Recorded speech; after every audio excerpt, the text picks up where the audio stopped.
નમસ્કાર. આજના આ નવા વિશ્લેષણમાં આપ સૌનું સ્વાગત છે. ચાલો, કોઈ પણ વિલંબ વગર સીધી જ વાત પર આવીએ. આજે આપણે મહાભારતના એક એવા પાત્ર વિશે વાત કરવાના છીએ જે અત્યંત પ્રભાવશાળી અને આદરણીય હોવા છતાં કદાચ સૌથી વધુ અંડરરેટેડ છે. હા, આપણે વાત કરી રહ્યા છીએ મહાત્મા વિદુરની. જ્યારે પણ કુરુવંશનું નામ પડે ત્યારે તરત જ મનમાં રાજાઓ અને મોટા મોટા યોદ્ધાઓના ચિત્રો ઊભા થાય, બરાબર ને? પણ વિદુરજી માત્ર ધૃતરાષ્ટ્ર અને પાંડુના ભાઈ નહોતા. તેઓ આખા સામ્રાજ્યના મુખ્ય સલાહકાર અને ન્યાયના જીવંત પ્રતીક હતા. ટૂંકમાં કહીએ તો તેઓ મહાભારતનું નૈતિક હોકાયંત્ર હતા, જેણે ડગલે ને પગલે ધર્મની સાચી દિશા બતાવી. હવે જુઓ, આગળ વધતા પહેલાં એક બહુ જ ઊંડો પ્રશ્ન આપણે વિચારવા જેવો છે. ખરેખર એક વ્યક્તિને મહાન શું બનાવે છે? શું તે કયા ઊંચા કુળમાં જન્મ્યો છે તે? કે પછી તે પોતાના આખા જીવન દરમિયાન કેવા કર્મો કરે છે તે? આજે આપણે મહાત્મા વિદુરના જે અદ્ભુત જીવનચરિત્રને એક્સપ્લોર કરવા જઈ રહ્યા છીએ ને, તે આ જ મૂળભૂત પ્રશ્નનો એકદમ સચોટ અને પાવરફુલ જવાબ આપે છે. તો ચાલો સૌથી પહેલાં તેમના જન્મ અને પૃષ્ઠભૂમિ પર નજર કરીએ. એક અનોખા નાયક અને તેમના જન્મનો વિરોધાભાસ. તેમની આ યાત્રા અન્ય રાજકુમારો કરતાં સાવ અલગ અને બિલકુલ અનોખી હતી. અને આ વિરોધાભાસ ખરેખર રસપ્રદ છે. તમે જુઓ, એક તરફ તેમનો જન્મ મહર્ષિ વેદવ્યાસ અને રાણી અંબિકાની દાસીના સંયોગથી થયો હતો. પૌરાણિક કથા મુજબ માંડવ્ય ઋષિના શ્રાપને લીધે તેમને પૃથ્વી પર શુદ્ર યોનિમાં જન્મ લેવો પડ્યો હતો. પણ બીજી તરફ વાસ્તવિકતા એ હતી કે તેઓ સ્વયં ધર્મના અવતાર હતા. હવે વિચારો, કોઈ રાજકુમાર ન હોવા છતાં માત્ર ને માત્ર તેમની અસાધારણ બુદ્ધિ, જ્ઞાન અને યોગ્યતાના આધારે તેમને હસ્તિનાપુર જેવા વિશાળ સામ્રાજ્યના મહામંત્રી બનાવી દેવામાં આવ્યા. આ સ્પષ્ટપણે સાબિત કરે છે કે સાચું જ્ઞાન કોઈપણ સામાજિક મર્યાદાઓને આસાનીથી પાર કરી શકે છે. હવે આપણે આગળ વધીએ વિદુર નીતિ તરફ, જે વ્યવહારિક જ્ઞાનનો એક અખૂટ ભંડાર છે. જ્યારે મહાભારતનું એ ભયંકર યુદ્ધ નિશ્ચિત જણાતું હતું અને રાજા ધૃતરાષ્ટ્ર માનસિક રીતે ભયંકર અશાંત હતા, ત્યારે વિદુરે તેમને જે અમૂલ્ય ઉપદેશ આપ્યો તે આજે પણ એટલો જ પ્રસ્તુત છે. હવે આ વિદુર નીતિ એ કોઈ હવામાં થતી વાતો કે કાલ્પનિક આદર્શો નહોતા. તે એકદમ નક્કર અને પ્રેક્ટિકલ સિદ્ધાંતો હતા. તેનો સૌથી પહેલો પાયો છે સત્ય અને સ્પષ્ટ વક્તા.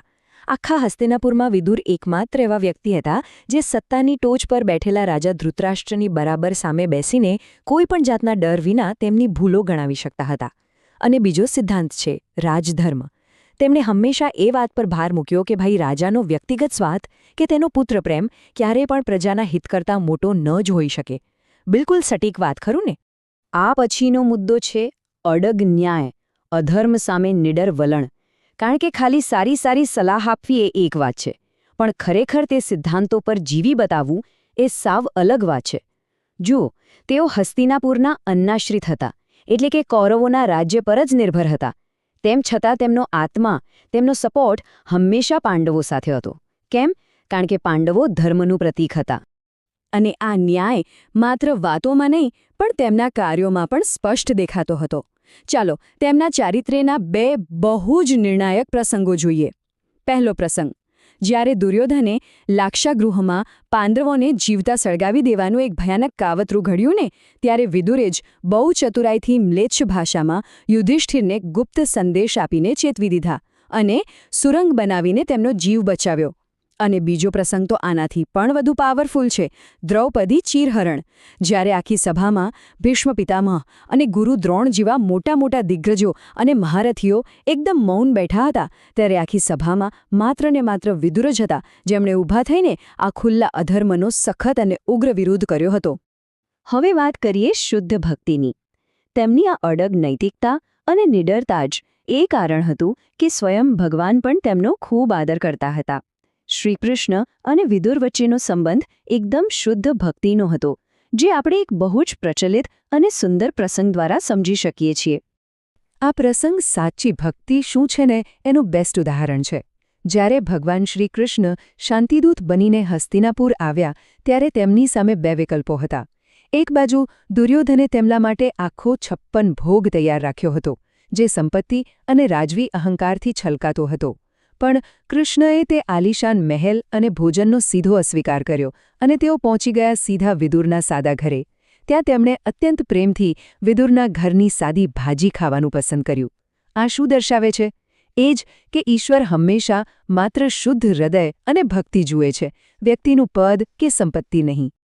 ચાલો હવે આપણે મહાત્માના ચારિત્ર્યના સ્તંભો જોઈએ. આપણે તેમને મહાત્મા શા માટે કહીએ છીએ? કારણ કે મહાભારતના એ સૌથી અશાંત અને ડાર્ક સમયગાળામાં પણ તેઓ એકદમ સ્થિર રહ્યા હતા. તેમના વ્યક્તિત્વને આપણે કેટલાક બહુ જ સ્પષ્ટ અને પાવરફુલ લક્ષણોથી સમજી શકીએ છીએ. જો આપણે આ કોષ્ટક પર નજર કરીએ તો તેમાં મુખ્ય 4 પાસાઓ છે. પહેલું છે ધીરજ.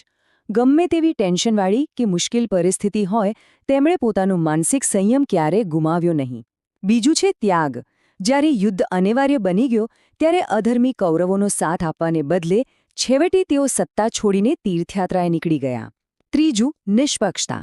ધૃતરાષ્ટ્ર પોતાનો જ ભાઈ હોવા છતાં તેમણે રાજાના અંધ પુત્ર મોહની હંમેશા કડક શબ્દોમાં ટીકા કરી. અને ચોથું લક્ષણ દૂરદર્શિતા.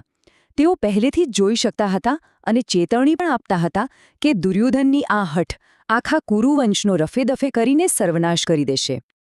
અને હવે આપણે તેમના જીવનના અંતિમ પડાવ તરફ આવીએ, તેમની અંતિમ યાત્રા. આ ભીષણ યુદ્ધ અને સર્વનાશ પૂરો થયા પછી જ્યારે છેવટે શાંતિ સ્થપાઈ અને પાંડવોનું શાસન આવ્યું, ત્યારે વિદુરજીનું જીવન એક નવા જ આધ્યાત્મિક તબક્કામાં પ્રવેશે છે. આટલું મોટું યુદ્ધ પૂરું થયા પછી પણ વિદુરે રાજમહેલના સુખોનો કોઈ જ સ્વીકાર ન કર્યો. તેના બદલે તેમણે વૃદ્ધ ધૃતરાષ્ટ્ર અને ગાંધારી સાથે જંગલમાં વનવાસ સ્વીકાર્યો. કહેવાય છે કે તેમના અંતિમ સમયે તેમણે પોતાના યોગબળ દ્વારા જ પ્રાણ ત્યાગ્યા અને તેમનું તેજ સીધું જ યુધિષ્ઠિરમાં સમાઈ ગયું.